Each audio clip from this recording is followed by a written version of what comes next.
Hi, இந்த வீடியோவில் நம்ம பார்க்கறது தாய்லாந்தில் சாங்ராய் சிட்டியில் இருக்கிற Buddha temple, Wat Rong Khun Buddha temple. Generally இதை ஒயிட் டெம்பிள்னு சொல்லுவாங்க. ஏன்னா இந்த டெம்பிள் ஃபுல்லாகவே ஒயிட் பேஸில் தான் இருக்கும். அந்த ட்ரீஸ் பிளான்ட்ஸில் இருக்கிற க்ரீனரிஸ் தவிர மற்ற எல்லாமே ஒயிட் பேஸில் தான் பண்ணியிருக்காங்க.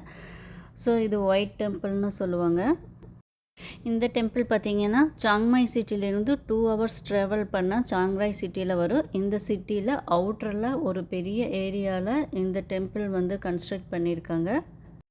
பார்க்குறக்கு அவ்வளோ பியூட்டிஃபுல்லாக ப்ளசண்ட்டாக, முக்கியமாக ரொம்ப நீட்டாக இருந்தது. இங்கே கோல்டன் பாத்ரூம் இருக்குது. இதுதாங்க இந்த பாத்ரூம். அவ்வளோ அழகாக சுத்தமாக இருந்தது. பாத்ரூம்னே சொல்ல முடியாது, அந்த அளவுக்கு உள்ளேயும் சரி வெளியும் சரி அவ்வளோ ஒரு க்ளீனாக இருந்தது.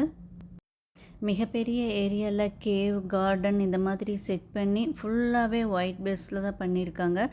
இந்த டெம்பிள் பார்த்திங்கன்னா முக்கியமாக சொல்லப்போனால் அதை க்ளீன்னஸ் தான். அவ்வளோ ஒரு க்ளீனாக அமைதியாக இருந்தது. எந்த ஒரு சத்தமும் இங்கே இருக்காது. அவ்வளோ மக்கள் அவ்வளோ அமைதியாக பார்த்துட்டு க்ளீனையும் மெயின்டைன் பண்ணிக்கிறாங்க.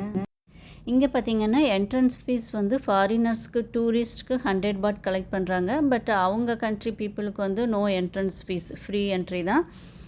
பட் அவ்வளோ டூரிஸ்ட் அவ்வளோ க்ரௌட் இருக்குது. இருந்தாலுமே சுத்தமாக சத்தம் இல்லாமல் அமைதியாக இருக்குது. அதுதான் இந்த கோயிலோட ஸ்பெஷாலிட்டியே.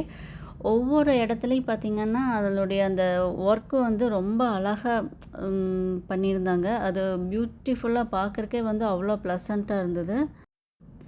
சாங்ராய் சிட்டியில் நம்ம பார்க்க வேண்டிய ஒரு நல்ல டூரிஸ்ட் பிளேஸ் இந்த ஒயிட் டெம்பிள்.